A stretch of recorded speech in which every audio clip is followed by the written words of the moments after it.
السلام علیکم ورحمۃ اللہ وبرکاتہ۔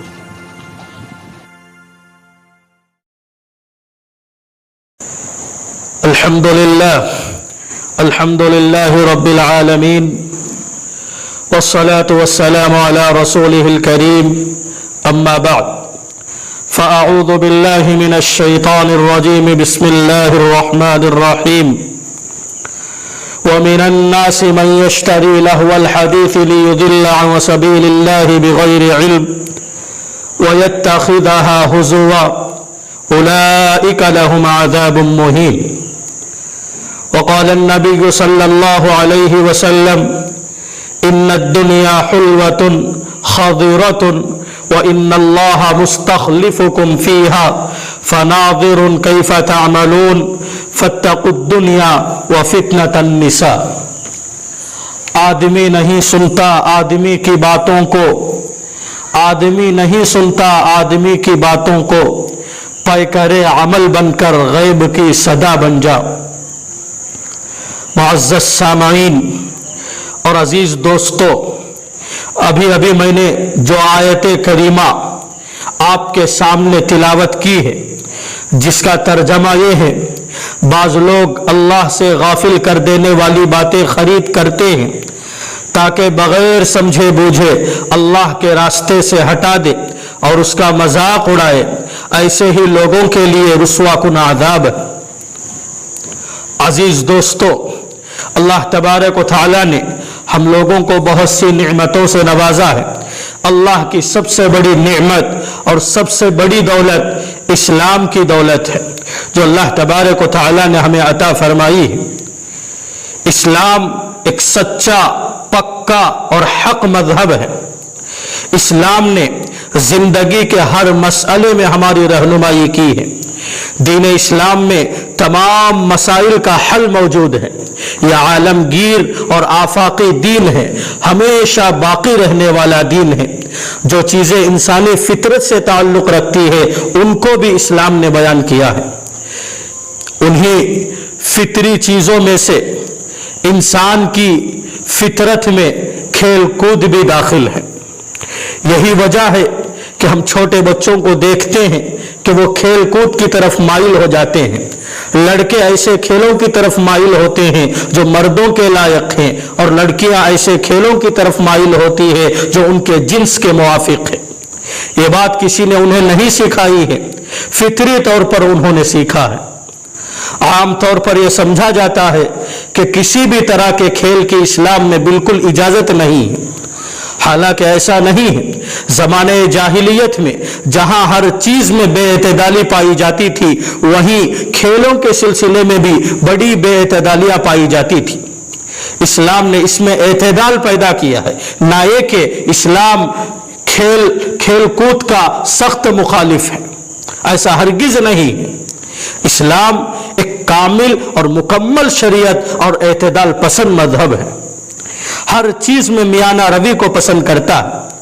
اسلامی نظام کوئی خشک نظام نہیں ہے جس میں تفریح اور زندہ دلی کی کوئی گنجائش نہ ہو، بلکہ مذہب اسلام یہ انسان کے بالکل فطرت کے مطابق ہے، اور فطری مقاصد کو بروئے کار لانے والا مذہب اسلام ہے۔ اسلام آخرت کی کامیابی کو اساسی حیثیت دیتے ہوئے تمام دنیاوی مصالح کی بھی رعایت کرتا ہے۔ اس کی پاکیزہ تعلیمات میں جہاں ایک طرف عقائد، عبادات، معاملات، معاشرت، اخلاقیات اور آداب کے اہم مسائل پر توجہ دلائی گئی ہے، توجہ دی گئی ہے، وہیں زندگی کے لطیف اور نازک پہلوؤں پر بھی روشنی ڈالی گئی ہے۔ اقوام یورپ کی طرح پوری زندگی کو کھیل کود بنا دینا، زندگی برائے کھیل کا نظریہ اسلام کے نقطہ نظر سے درست نہیں، بلکہ آداب کی رعایت کرتے ہوئے اخلاقی حدود میں رہ کر کھیل کود، زندہ دلی، خوش مزاجی اور تفریح کی نہ صرف یہ کہ اجازت ہے، بلکہ بعض اوقات میں بعض مفید کھیلوں کی حوصلہ افزائی بھی کی گئی ہے۔ وجہ اس کی یہ ہے کہ اسلام سستی اور کاہلی کو پسند نہیں کرتا ہے، بلکہ چستی اور خوش طبعی کو پسند کرتا ہے۔ عزیز دوستو، عصر حاضر میں کھیل کود معاشرے کا ایک اہم جز ہے، جسے اب صرف کھیل ہونے کی حیثیت حاصل نہیں ہے، اسے ایک مستقل فن کی حیثیت دے دی گئی ہے۔ ہر اخبار، ٹی وی چینل اور انٹرنیٹ، سوشل میڈیا میں کھیل کود کو ایک بڑا حصہ دیا جاتا ہے۔ بہت سے لوگوں کا یومیہ پروگراموں میں کھیل کود کو ایک ضروری حصہ شامل ہوتا ہے۔ اب تو صورتحال یہ ہے، کچھ لوگ ایسے ہیں کہ کھیل ہی ان کی زندگی کا مقصد ہے، خواہ کھیل کھیلنے کی صورت میں ہو یا کھیل دیکھنے کی صورت میں ہو۔ آج ہمارے ماحول میں قسم قسم کے کھیل رائج ہیں، جسے لوگ سیر و تفریح اور دلچسپی کا ذریعہ تصور کرتے ہیں۔ حالانکہ آج کھیل صرف برائے نام کھیل ہے، حقیقت میں وہ ایک وسیع کاروبار ہے جسے حلت و حرمت، سود و رشوت اور جوے کے امتیاز کے بغیر بے دریغ کھیلا جا رہا ہے۔ آج بہت سے لوگوں کا مشغلہ ہی کھیل اور کھلاڑی بن گئے ہیں۔ لوگوں کا ایک بہت بڑا طبقہ اپنی ہر ذمہ داری کو بھول کر کھیل اور کھلاڑیوں کو میں ہی دلچسپی لے رہا ہے۔ یہ وبا صرف اور صرف مردوں تک نہیں بلکہ خواتین تک عام ہو چکی ہے۔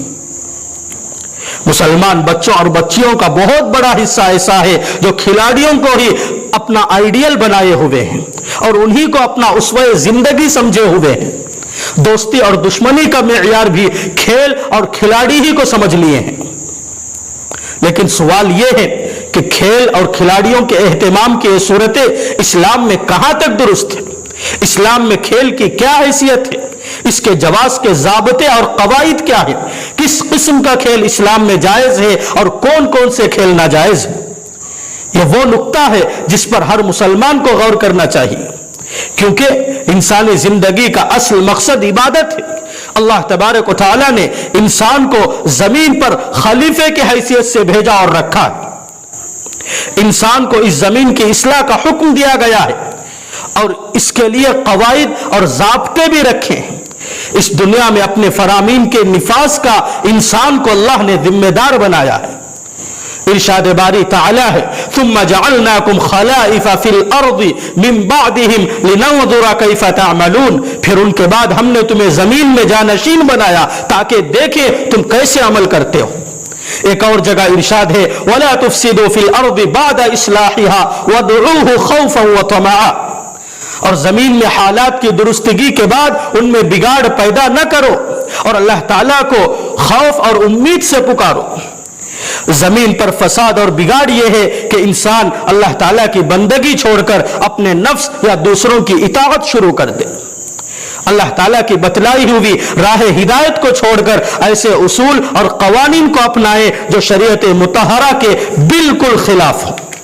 نبی کریم صلی اللہ علیہ وسلم نے فرمایا ان الدنیا حلوۃ خضرۃ وان اللہ مستخلفکم فیہا فناظر کیف تعملون فاتقوا الدنیا وفتنة النساء، دنیا شیرین ہے جو زبان کو اچھی لگتی ہے اور سرسبز و شاداب ہے جو نظر کو بھاتی ہے، اور اللہ تعالیٰ تمہیں اس دنیا میں جانشین بنا کر دیکھے گا کہ تم کیسے عمل کرتے ہو۔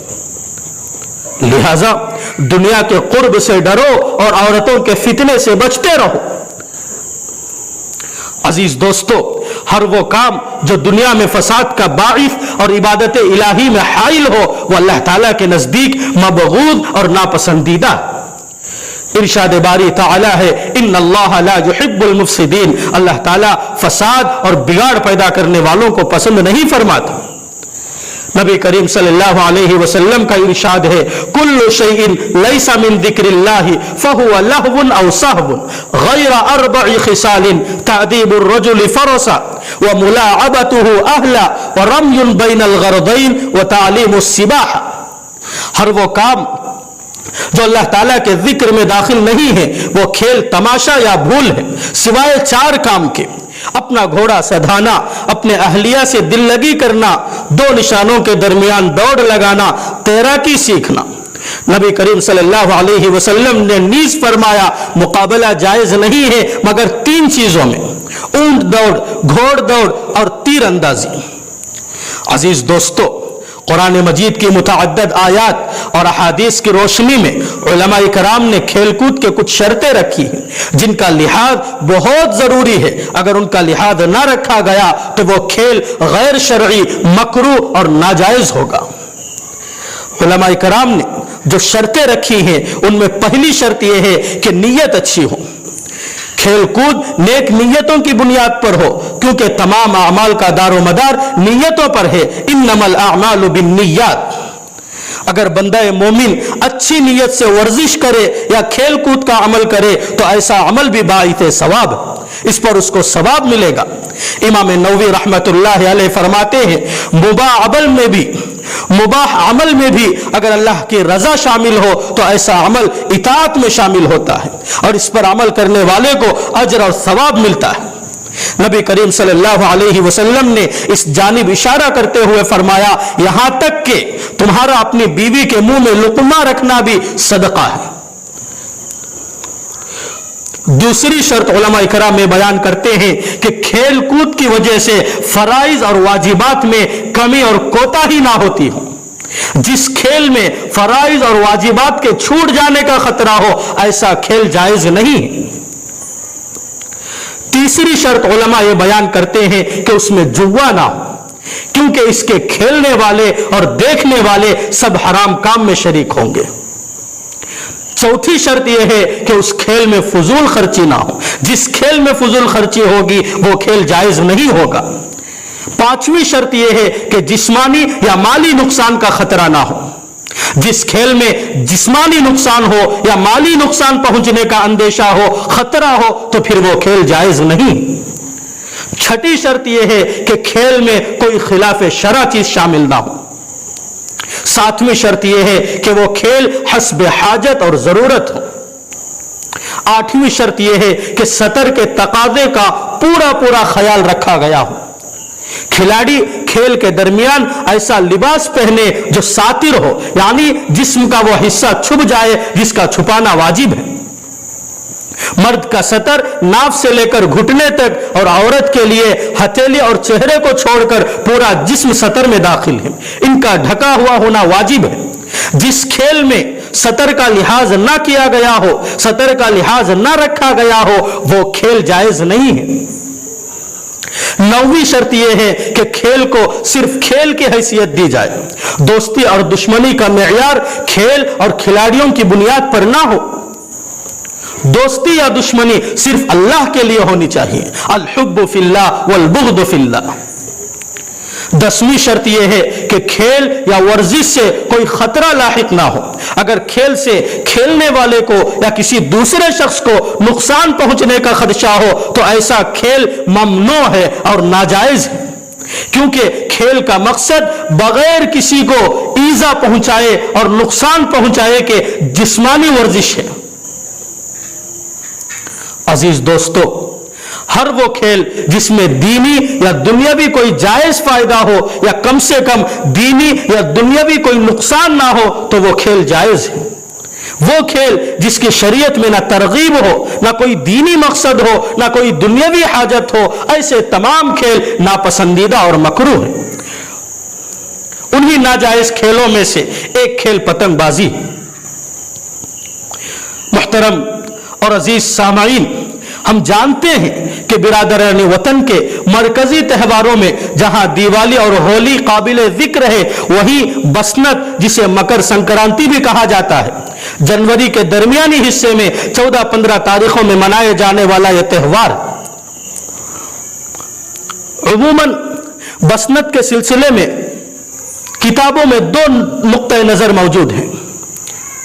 इसके मुताल्लिक एक नुक्ते नजर यह है कि बसंत कोई मजहबी त्यौहार नहीं है, बल्कि महज एक तफरीह और दिलचस्पी का सामान है। चूंकि सर्दियों के मौसम खत्म हो रहा होता है, जो लोग मौसम की शिद्दत की वजह से घरों में बंद थे, वो सरमा की बेरंगी जो मिजाज और आंखों पर छाई हुई थी, पतंगबाजी के जरिए इसको दूर करने की कोशिश करते हैं। इस तरह बसंत को मौसमी त्यौहार समझकर वो मुसलमान भी शरीक हो जाते हैं जिन्हें हकीकत से मुकम्मल वाकिफियत नहीं है। मुसलमान इस खेल को मौसमी त्यौहार समझते हुए सिवाय सरस्वती पूजा के वो तमाम काम अंजाम दे देते हैं जो हिंदुओं में राइज है। दूसरा नुक्ता नजर यह है कि इस त्यौहार का ताल्लुक हजरत मोहम्मद सल्लल्लाहु अलैहि वसल्लम की शान में गुस्ताखी करने वाले एक शख्स से है, जिसका जिक्र हिंदू मुअर्रिखीन ने अपनी किताबों में किया है। इस हिसाब से बसंत यानी मकर संक्रांति एक मौसमी त्यौहार नहीं है बल्कि मजहबी जश्न है। इसका जिक्र हिंदू भाइयों ने अपने मजहबी किताबों में किया है, जिसके मुताबिक पतंग पर दो आंखें और मुख्तलिफ शक्लें बनाकर आसमान से नाजिल होने वाली बलाएं दूर होने का अकीदा रखा जाता है।